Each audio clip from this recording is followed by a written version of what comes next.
Welcome to Tales of Wonder.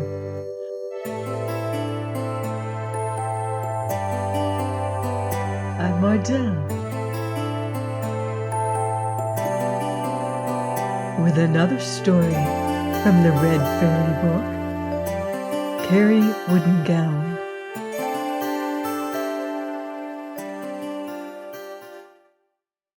There was, once upon a time, a king who had become a widower.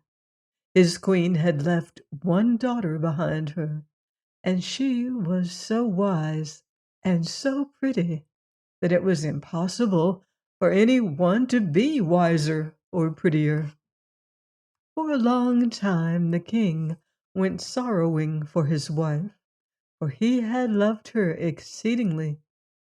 But at last he grew tired of living alone and married a queen who was a widow, and she also had a daughter who was just as ill-favored and wicked as the other was good and beautiful. The stepmother and her daughter were envious of the king's daughter because she was so pretty, but so long as the king was at home, they dared do her no harm because his love for her was so great. Then there came a time when he made war on another king and went away to fight, and then the new queen thought that she could do what she liked. So she both hungered and beat the king's daughter and chased her about into every corner. At last she thought that everything was too good for her and set her to work to look after the cattle. So she went about with the cattle and herded them in the woods and in the fields. Of food she got little or none, and grew pale and thin, and was nearly always weeping and sad. Among the herd there was a great blue bull, which always kept itself very smart and sleek, and often came to the king's daughter and let her stroke him. So one day when she was again sitting crying and sorrowing, the bull came up to her and asked why she was always so full of care. She made no answer, but continued to weep. "Well," said the bull, "I know what it is, though you will not tell me. You are weeping because the queen is unkind to you, and because she wants to starve you to death. But you need be under no concern about food, for in my left ear there lies a cloth, and if you will but take it and spread it out, you can have as many dishes as you like." So she did this, and took the cloth and spread it out upon the grass, and then it was covered with the daintiest dishes that anyone could desire, and there was wine and meat and cake. And now she became brisk and well again, and grew so rosy and plump and fair that the queen and her scraggy daughter turned blue and white with vexation at it. The queen could not imagine how her stepdaughter could look so well on such bad food. So she ordered one of her handmaidens to follow her into the wood and watch her and see how it was, for she thought that some of the servants must be giving her food. So the maid followed her into the wood and watched, and saw how the stepdaughter took the cloth out of the blue bull's ear and spread it out, and how the cloth was then covered with the most delicate dishes, which the stepdaughter ate and regaled herself with. So the waiting maid went home and told the queen. And now the king came home, and he had conquered the other king with whom he had been at war, so there was great gladness in the palace. But no one was more glad than the king's daughter. The queen, however, pretended to be ill, and gave the doctor much money to say that she would never be well again unless she had some of the flesh of the blue bull to eat.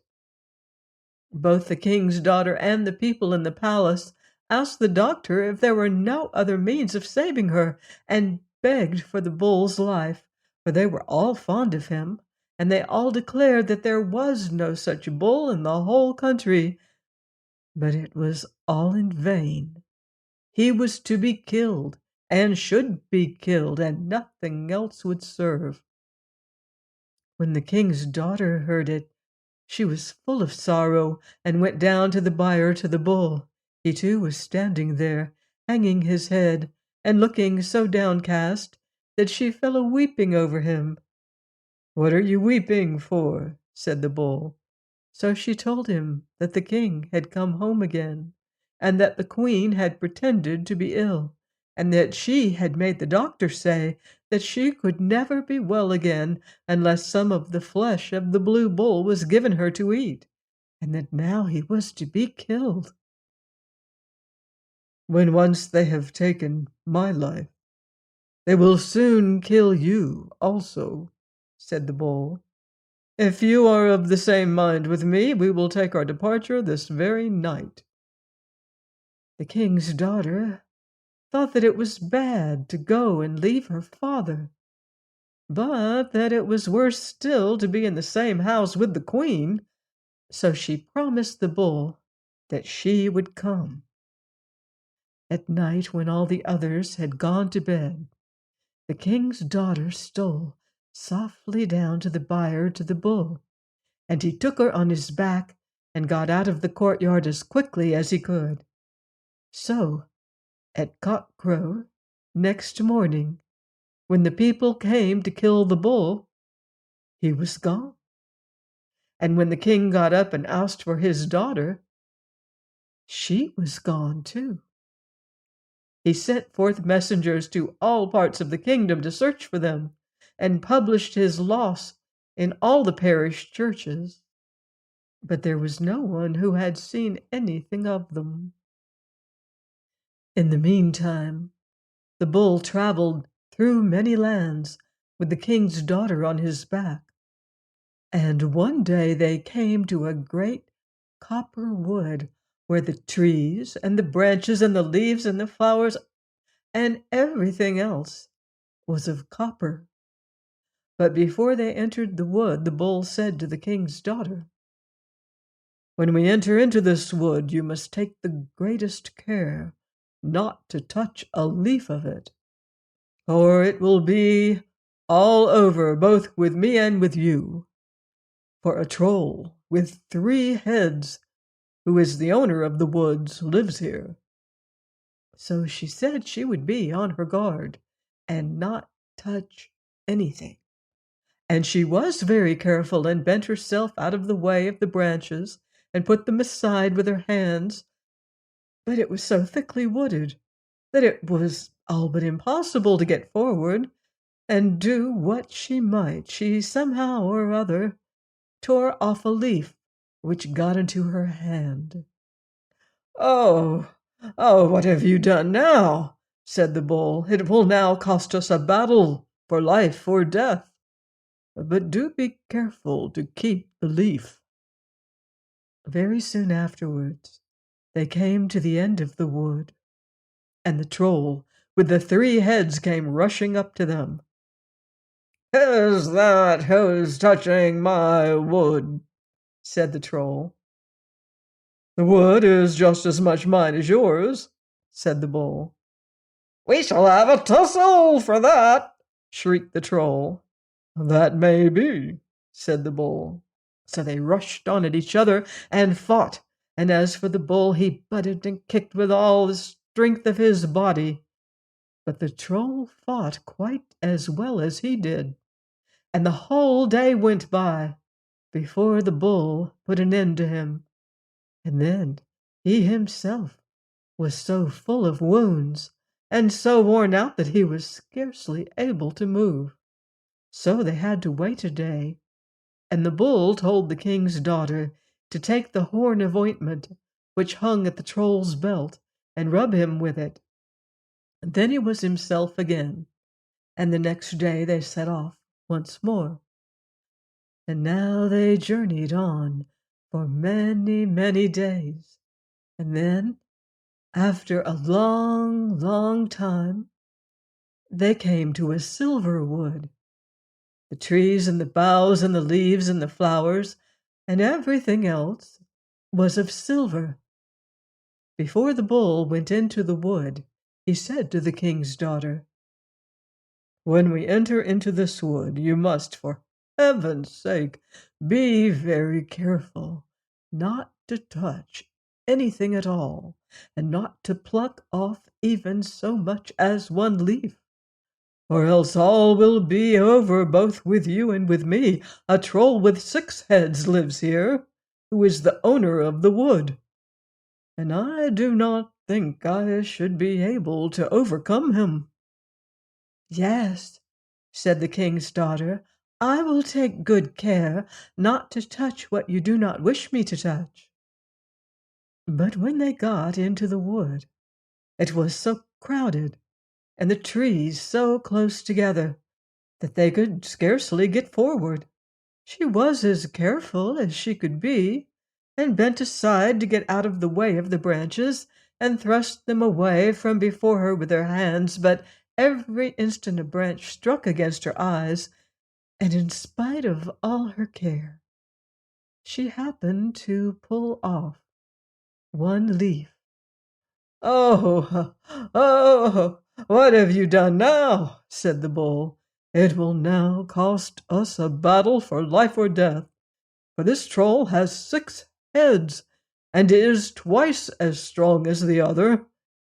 But do be careful to keep the leaf." Just as he said this, came the troll. "Who is that who is touching my wood?" he said. "It is just as much mine as yours." "We shall have a tussle for that," screamed the troll. "That may be," said the bull, and rushed at the troll, and gored out his eyes, and drove his horns right through them, so that his entrails gushed out.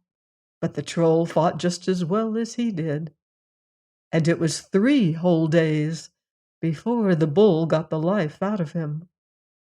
But the bull was then so weak and worn out that it was only with pain and effort that he could move, and so covered with wounds that the blood streamed from him. So he told the king's daughter to take the horn of ointment that was hanging at the troll's belt and anoint him with it. She did this, and then he came to himself again, but they had to stay there and rest for a week before the bull was able to go any farther.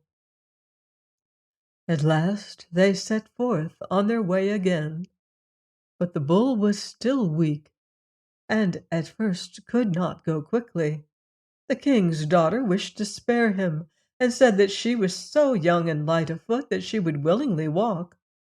But he would not give her leave to do that, and she was forced to seat herself on his back again. So they travelled for a long time, and through many lands, and the king's daughter did not at all know where he was taking her. But after a long, long time, they came to a gold wood. It was so golden that the gold dripped off it, and the trees and the branches and the flowers and the leaves were all of pure gold. Here all happened just as it had happened in the copper wood and silver wood. The bull told the king's daughter that on no account was she to touch it, for there was a troll with 9 heads who was the owner, and that he was much larger and stronger than both the others put together, and that he did not believe that he could overcome him. So she said that she would take great care not to touch anything, and he should see that she did. But when they got into the wood, it was still thicker than the silver wood, and the farther they got into it, the worse it grew. The wood became thicker and thicker and closer and closer, and at last she thought there was no way whatsoever by which they could get forward. She was so terrified lest she should break anything off, that she sat and twisted and turned herself on this side and on that to get out of the way of the branches, and push them away from her with her hands, but every moment they struck against her eyes, so that she could not see what she was clutching at. And before she knew what she was doing, she had a golden apple in her hands. She was now in such terror that she began to cry and wanted to throw it away. But the bull said that she was to keep it and take the greatest care of it, and comforted her as well as he could. But he believed that it would be a hard struggle, and he doubted whether it would go well with him. Just then the troll with 9 heads came, and he was so frightful that the king's daughter scarcely dared to look at him. "How is this who is breaking my wood?" he screamed. "It is as much mine as yours," said the bull. "We shall have a tussle for that," screamed the troll. "That may be," said the bull. So they rushed at each other and fought. And it was such a dreadful sight that the king's daughter very nearly swooned. The bull gored the troll's eyes out and ran his horns right through him, but the troll fought as well as he did. And when the bull had gored one head to death, the other heads breathed life into it again. So it was a whole week before the bull was able to kill him. But then he himself was so worn out and weak that he could not move at all. His body was all one wound, and he could not even so much as tell the king's daughter to take the horn of ointment out of the troll's belt and rub him with it. She did this without being told, so he came to himself again, but he had to lie there for 3 weeks and rest before he was in a state to move. Then they journeyed onwards by degrees, for the bull said that they had still a little farther to go, and in this way they crossed many high hills and thick woods. This lasted for a while, and then they came upon the fells. "Do you see anything?" asked the bull. "No, I see nothing but the sky above and the wild fell side," said the king's daughter. Then they climbed up higher, and the fell grew more level, so that they could see farther around them. "Do you see anything now?" said the bull. "Yes, I see a small castle, far, far away," said the princess. "It is not so very little after all," said the bull. After a long, long time, they came to a high hill where there was a precipitous wall of rock. "Do you see nothing now?" said the bull. "Yes, now I see the castle quite near, and now it is much, much larger," said the king's daughter. "Thither shall you go," said the bull. "Immediately below the castle there is a pigsty, where you shall dwell. When you get there you will find a wooden gown which you are to put on, and then go to the castle and say that you are called Kari Woodengown, and that you are seeking a place. But now you must take out your little knife and cut off my head with it, and then you must flay me and roll up my hide and put it there under the rock, and beneath the hide you must lay the copper leaf and the silver leaf and the golden apple. Close beside the rock a stick is standing, and when you want me for anything, you have only to knock at the wall of rock with that." At first she would not do it, but when the bull said that this was the only reward that he would have for what he had done for her, She could do no otherwise, so though she thought it very cruel, she slaved on and cut at the great animal with a knife, till she had cut off his head and hide, and then she folded up the hide and laid it beneath the mountain wall, and put the copper leaf and the silver leaf and the golden apple inside it. When she had done that, she went away to the pigsty, but all the way as she went she wept and was very sorrowful. Then she put on the wooden gown and walked to the king's palace. When she got there, she went into the kitchen and begged for a place, saying that her name was Kari Woodengown. The cook told her that she might have a place and leave to stay there at once and wash up, for the girl who had done that before had just gone away. "And as soon as you get tired of being here, you will take yourself off too," said he. "No," said she, "that I shall certainly not." And then she washed up, and did it very tidily. On Sunday some strangers were coming to the king's palace, so Kari begged to have leave to carry up the water for the prince's bath. But the others laughed at her and said, "What do you want there? Do you think the prince will ever look at such a fright as you?" She would not give it up, however, but went on begging until at last she got leave. When she was going upstairs, her wooden gown made such a clatter that the prince came out and said, "What sort of a creature may you be?" "I was to take this water to you," said Kari. "Do you suppose that I will have any water that you bring?" said the prince, and emptied it over her. She had to bear that, but then she asked permission to go to church. She got that, for the church was very near, but first she went to the rock and knocked at it with the stick which was standing there, as the bull had told her to do. Instantly a man came forth and asked what she wanted.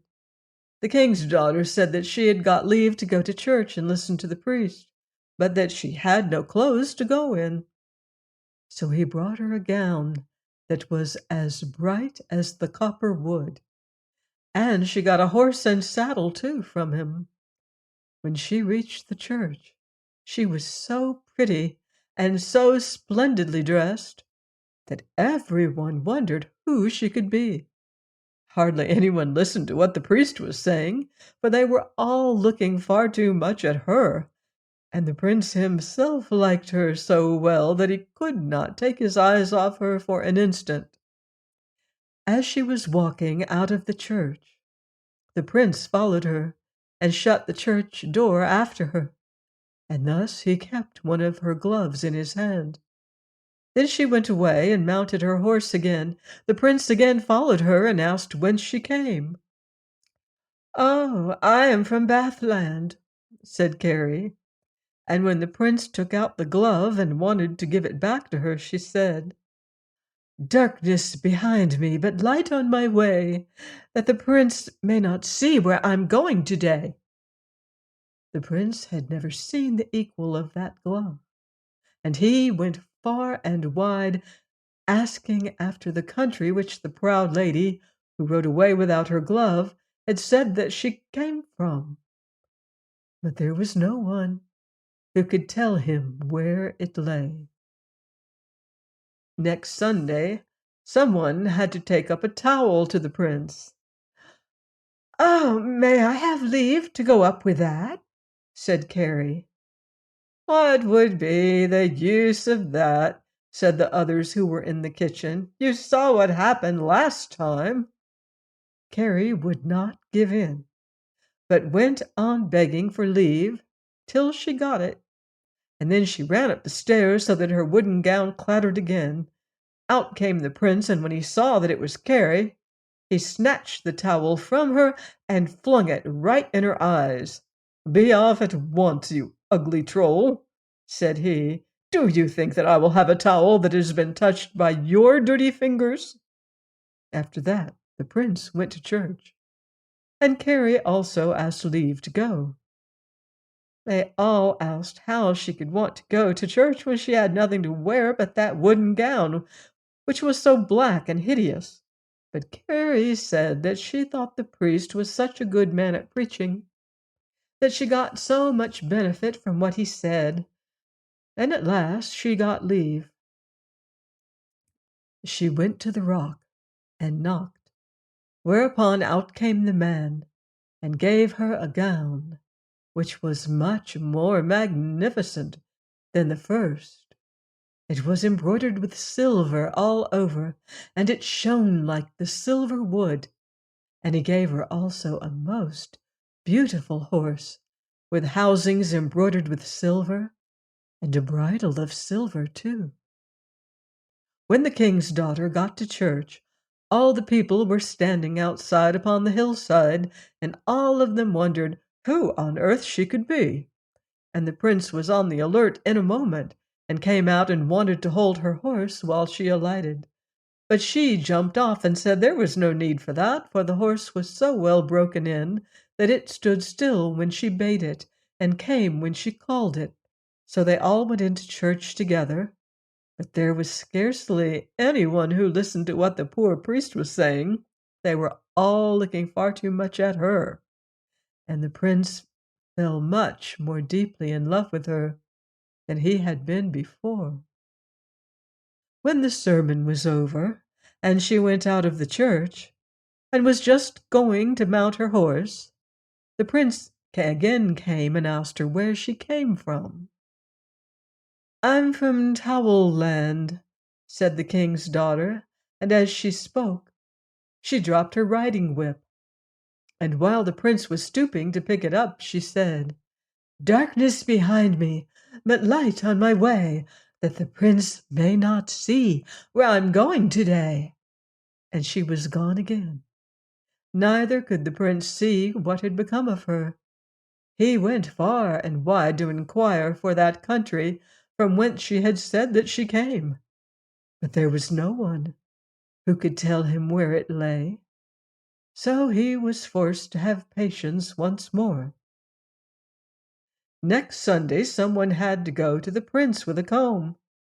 Kari begged for leave to go with it, but the others reminded her of what had happened last time, and scolded her for wanting to let the prince see her when she was so black and so ugly in her wooden gown.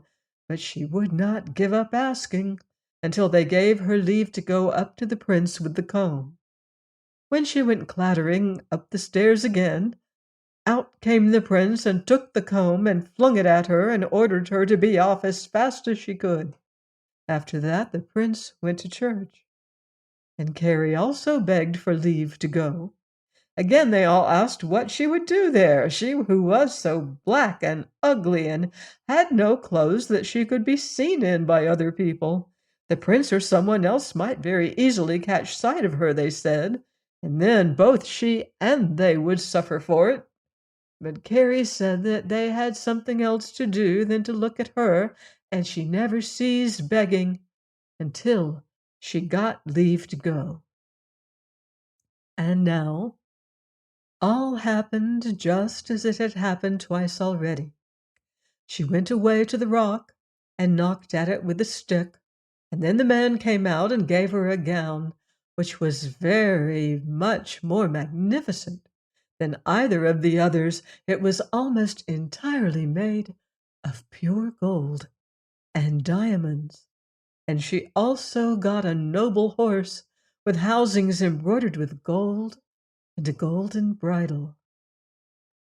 When the king's daughter came to church, the priest and people were all standing on the hillside waiting for her, and the prince ran up and wanted to hold the horse. But she jumped off, saying, "No, thank you, there is no need. My horse is so well broken in that it will stand still when I bid it." So they all hastened into the church together, and the priest got into the pulpit, but no one listened to what he said, for they were looking far too much at her, and wondering whence she came, and the prince was far more in love than he had been on either of the former occasions.